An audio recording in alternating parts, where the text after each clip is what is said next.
on tulitubli sulane, kuid kehva peremees. Seepärast vahvad pritsimehed, olge vaprad kaitsel tulevoli eest. Kas veel või? Aastad on vist nii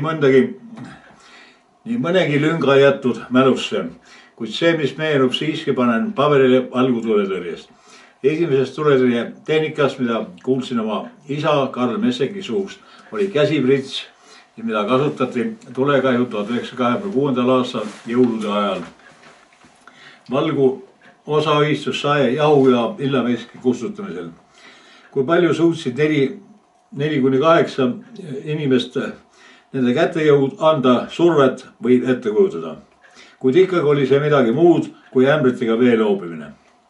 Saeveski ja tööstuse jõumasina lantstüüpi väga võimsa katla oli arvatavalt päästnud nõnda nimetatud tuletõkke kõrge müür, mis veel praeguseni säilinud. Katel viidi siit ära 1950. teisel poolel ja kuuldavasti langes ta ristil ikkagi tuleroaks. Milline oli tuletõrje tegevus nendel aastatel Valgus, ei ole mulle teada, sest esimest korda nägin mootorpritsi Velisel. Onu Aadu Barnabase, see on Allipere Aadu, oli motorist ja mootori mark oli minu meelest, ma ei tea täpselt küll, aga TKV. See oli 40. aastate sees. Esimene kokkupuutumine Valgu tuletõrje tegevusega sai alguse minu 1950. aastate teisel poolel, kuna tuletõrje tegevuse eestvedajaks salga juhiks oli väga suure entusiasmiga August Ottender. Sel ajal oli tehnikaks tolleaegne võitkoloosil käsiprits, mootorprits M600 ja järelveetav vändaga käivitada kass MK vana kass MM-i mootoriga MM 1200. Motoristideks olid Endel Vainu, Gustav Piliste, Oliver Terve. Valgu vabatahtliku tuletõrje salk kuulus Pärnu-Jaagupi vabatahtliku tuletõrje ühingu koosseisu, mille ülemaks oli Figuri nimeline mees. Pärnu-Jaagupis oli tuletõrje auto, ma võin küll eksida, aga minu mõttes kas see ei olnud mitte Renault ja Valgu kuulas Pärnu-Jaagupi rajooni. Selleks ajaks oli hakanud olemas Pelise vabatahtlik tuletõrje ühing ning koordineeris varasemad aegadel ka Valgu, mis koordineeris ja paremad aastatel ka Valgu ja Paisumaa jaoskondade varustust ja tööd. Paisumaal oli spetsiaalne pritsikuur koos voolikute kuivatamise ja torniga. Kuur asus kunagise Kärutaru, kelle peremees oli Jaan Vares. Selle lähedal Valgu Paisumaa tee paremal pool 100–200 meetrit enne Tamaru silla. Üritused tuletõrje peod toimusid nõndanimetatud Pädaraküünis, kus esines tantsuks Paisumaa noorte keelpilliorkester. Sõja puhkemisel ja uue riigikorra tulekuga lõppes Paisumaal tuletõrje ja seltsi tegevus nagu Veliselgi. Valgu tuletõrje tehnika, käsiprets, mootorpritsid M600, MM 1200 paiklesid endises mõisa kaalumajas. Valgu Nurtu tee ääres praeguses bussijaama vastas üle maantee. August Ottender ja Endel Vainu motorist, nende eestvedamisel toimusid õppused täiskasvanutele kui ka kooliõpilastele ning võistkonnad olid alati esindatud rajooni võistlustele. 57. kuni 60. aasta novembrini olin pagunital armeeteenistuses. Selleks ajaks oli võitkoloosis saanud valgusvoos Märjamaa rajoonis ja tuletõrje salk allus Märjamaa tuletõrje ühingule, kus ülemaks oli Peeter Vatsal, sõjas käinud ohvitser. Kas vanemleitnandi või kapteni augradiga ei mäleta täpselt. Igal kevadel, tavaliselt maikuus, toimusid Märjamaa spordihoone Tagusel väljakul rajooni VTÜ salkade võistlused, kus kavas oli võistlusargimine mootorpritsiga M600 ja kellel oli võimsam M800 lisandusid kindla arvestussüsteemi järgi lisaaeg ehk võistlus oleks võrdne. 4x100 meetrit tuletõrje rakendusjooks, 100 meetrit takistusriba ja köievedu. Mootorpritsiga oli valgusalga välja pannud 4 võistkonda, mehed, poisid, naised, tüdrukud.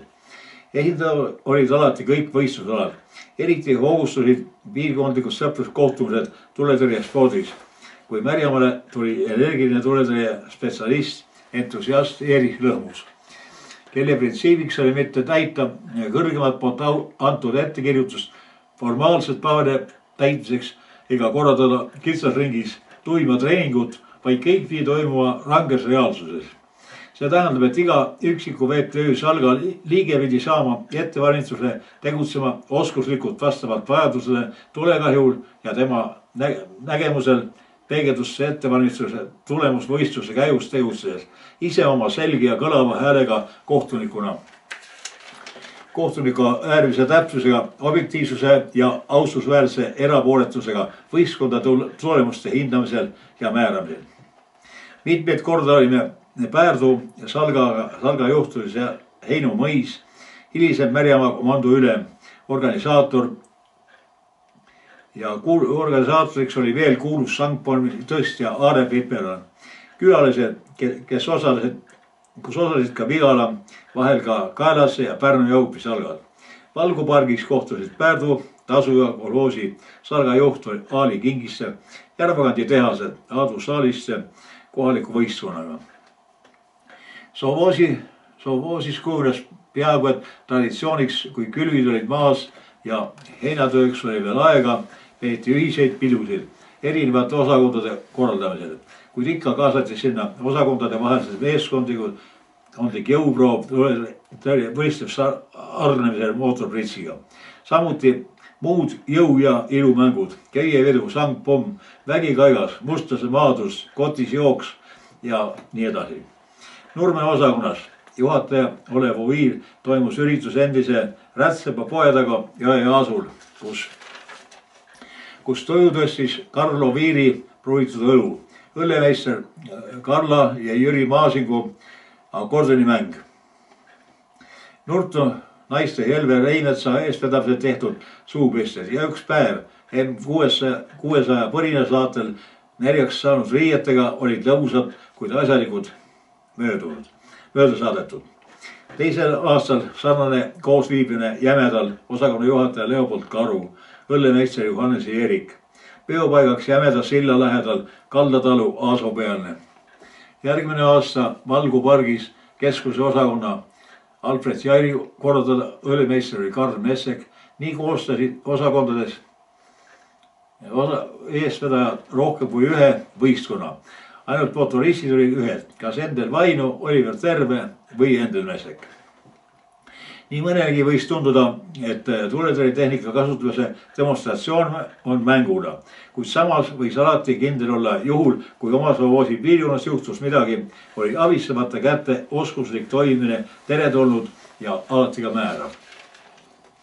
Üheks suursündmuseks August Ottenderi eestvedamisel tuletõrje Salga tegevuse raames oli 1961. aastal motokrossi demonstratsioon võistlusel. Üleliiduliselt tuntud motormeeste Ender Kiisa, Ants Lajali, vennad Vardepassid, Märt Ottender ja teised nende osavõtul, kus proovisid jõudu prohvidega kohalikud Jüri Räni, Jaan Neerut.